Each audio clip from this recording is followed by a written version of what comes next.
kasih tinggal. Juga membaca cuma bikin sakit hati.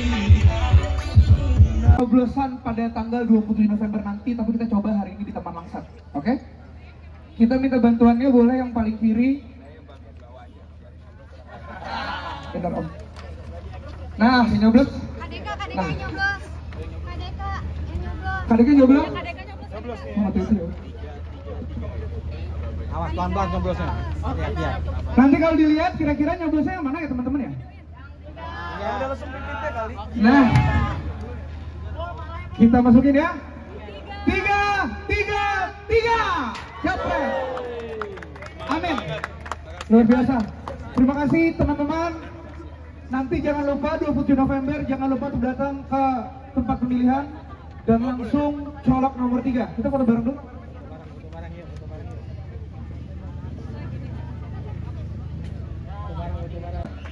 Saya ingin memperbaiki peninggalan para gubernur-gubernur yang sebelumnya yang sudah baik. Kalijodo yang dulu dibangun oleh Pak Ahok menjadi bagus, tiba-tiba ditinggalkan, tidak dirawat. Maka saya akan melanjutkan itu. Itu satu. Apa yang peninggalan Mas Anies di berbagai hal, ruang terbuka hijau yang peninggalan Mas Anies, saya akan perbaiki. Salah satunya adalah yang paling utama dari Mas Anies adalah JIS, Jakarta International Stadium. Sehingga itu yang kita perbaiki, kita buat permudah orang untuk datang ke JIS, tidak lagi kesulitan transportasi, apalagi anak-anak muda yang nonton Bruno Mars, Dewa dan sebagainya kemarin, mereka pulangnya kelamaan karena jalan kaki hampir 2 jam lebih, 1,5 jam. Yang seperti itu tidak boleh terjadi lagi, maka fasilitas infrastruktur yang sudah dibangun oleh pemerintah Jakarta sebelumnya dan kemudian ada Mas Anies membuat JIS, itu akan saya perbaiki dan akan saya menjadi legasinya. Saya nggak peduli apakah itu legasinya Mas Anies, legasinya Ahok, Bang Yos ataupun Bang Boke, tetapi memang Jakarta butuh orang yang mau melakukan perbaikan itu. Termasuk ruang-ruang hijau yang seperti ini kan dibangun zaman Pak Ahok dan Pak Anies. Kami akan lanjutkan, bahkan akan kami perbaiki. Karena itu yang menjadi penting. Tangan dulu, tangan. Luar biasa. Saya mau menanya ke Mas Pram, pendapat Mas Pram tentang Persija ya. Apakah nanti Persija bisa tetap main di Jakarta atau Secara prinsip, Persija tetap main di Jakarta, Mas? secara prinsip saya jawab begini, Jakarta akan lebih Persija. Maka Persija akan punya home base di Jakarta. Bahkan saya membayangkan kalau JIS yang ditinggalkan Mas Anies itu seperti Old Trafford atau Wembley atau Chelsea, sehingga kalau sarana transportasinya bagus, orang dari daerah dari manapun datang ke Jakarta, yang dicari bukan lagi Sudirman Tamrin, mereka juga akan mencari ke JIS, beli merchandise, seragamnya Persija, Witan, Ricky Rido dan sebagainya, maka itu akan menjadi kebanggaan baru bagi warga Jakarta dan siapapun yang akan datang di Jakarta. Walaupun Jakarta sudah bukan menjadi ibu kota negara, tapi saya yakin 5-10 tahun ke depan Jakarta tetap akan seperti ini, bahkan akan menjadi lebih maju. Lebih menyala gitu ya. Assalamualaikum warahmatullahi wabarakatuh. Selamat sore Mas Pram. Nama saya Zidan Pak. Saya adalah atlet karate Pak. Kemarin saya sudah menuntaskan kejuaraan PON di Aceh Sumut. Nah, saya ingin bertanya kepada Bapak, bagaimana kebijakan Bapak untuk para atlet ke depannya? Karena kan kita tahu atlet itu kan perjuangannya luar biasa Pak. Dari latihan dan juga memang tugas untuk atlet di DKI Jakarta ini kan untuk membanggakan DKI Jakarta di PON, terutama seperti saya dan teman-teman lainnya. Nah, untuk kebijakan Bapak ke depan bagaimana untuk mesejahterakan atlet, karena kemarin itu ada kebijakan kalau misalnya medali emas di PON itu bisa dapat PNS, bisa mendapatkan PNS di DKI Jakarta. Karena kita tahu pengalaman sebelumnya memang banyak atlet yang sudah mengibarkan merah putih, itu kan kesejahteraannya kurang gitu Pak ketika mereka sudah tidak menjadi atlet. Jadi pertanyaan saya seperti itu. Terima kasih.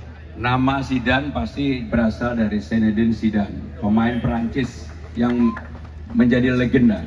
Jadi Zidane sederhananya begini, bagi warga Jakarta, siapapun yang berprestasi harus mendapatkan apresiasi dari pemerintahnya. Siapapun itu, bukan berarti harus Zidane. Yang sudah membawa nama baik bagi Jakarta harus dapatkan apresiasi. Kalau syarat dasar untuk menjadi ASN itu bisa Zidane lalui, Maka yang kedua, yang terakhir yang menjadi kewenangan gubernur, saya akan pilih Zidan kalau memang Zidan lolos di persyaratan awal. Apa itu persyaratan awal? Ketika mau menjadi ASN, seorang aplikasi melalui online, mengisilah dia di sana. Selama dari online kemudian persyaratan fisik, sehat dan sebagainya itu sudah lolos, masuk ke wawancara, maka itulah yang menjadi kewenangan gubernur. Kalau itu kamu Zidan, karena kamu sudah berprestasi di bidang olahraga, maka saya akan utamakan kamu. Kenapa? Saya sudah menjadi menteri 2 periode di era Pak Jokowi, kemarin menteri sekretaris kabinet, yang menjadi penjaga paling utama dapurnya presiden. Itu sudah saya lakukan di tempat saya. Bahkan untuk anak-anak muda yang Gen Z maupun milenial, saya kasih tawaran, apakah kamu mau ikutin program yang disebut dengan work from everywhere, bisa kerja dari mana saja, 2 hari di kantor, 3 hari di rumah atau di mana aja. Dan akhirnya apa? Banyak yang ikut dan alhamdulillah prestasinya menjadi semakin baik. Sehingga dengan demikian kalau saya menjadi gubernur Jakarta, program-program yang seperti itu pasti saya lakukan untuk memberikan terobosan bagi siapapun untuk berkembang di DKI Jakarta, di Jakarta. Zidan jelas ya? Terima kasih. Tepuk tangan sekali lagi dong. Baik, perkenalkan Pak Pram, saya Alif Atala Putra, bisa dipanggil Alif. Saya perwakilan dari pelajar-pelajar SMA di Jakarta. Saya mau nanya nih Pak, dari Pak Pram sendiri ada nggak sih Pak program-program khusus yang menyelesaikan masalah-masalah pendidikan di Jakarta nih Pak, mulai dari PPDB-nya sampai ke infrastruktur dan akses-akses pendidikan ya Pak. Karena ditemui juga masih banyak-banyak banget nih masalah-masalah pendidikan yang ada di Jakarta, gitu Pak, kurang lebihnya. Jadi yang paling utama Alif, yang di Jakarta ini persoalannya yang paling utama ada 2 sebenarnya. Satu, KJP-nya nggak merata, kartu Jakarta Pintarnya nggak merata, dan pembagiannya juga nggak merata. Yang kedua adalah ada yang dapat 12 sampai umur 12 gratis, yaitu negeri, yang swasta nggak dapat. Yang swasta hanya ada kuota 8.200. Kalau saya menjadi gubernur, maka dua-duanya harus diperlakukan adil. Swasta maupun negeri harus gratis, tetapi bagi sekolah-sekolah swasta yang rata-rata anaknya orang-orang mampu yang nggak perlu terima KJP, tetap bayar sepenuhnya. Sehingga dengan demikian ada perbedaan, misalnya seperti tadi lab school di sini, yang dekat-dekat sini ataupun di BINUS dan sebagainya harus bayar. Tetapi untuk yang KJP harus gratis, perlakuannya sama, tidak perlu dikotakan lagi. Itu satu. Yang kedua yang jadi keluhan di Jakarta itu zonasi. Zonasi inilah menjadi keluhan, di mana-mana selalu saya dapatkan itu. Sehingga dengan demikian sistem ini pasti saya akan duduk untuk melakukan perbaikan sistem zonasi yang ada. Demikian Alif, terima kasih. Terima kasih Alif, teman-teman.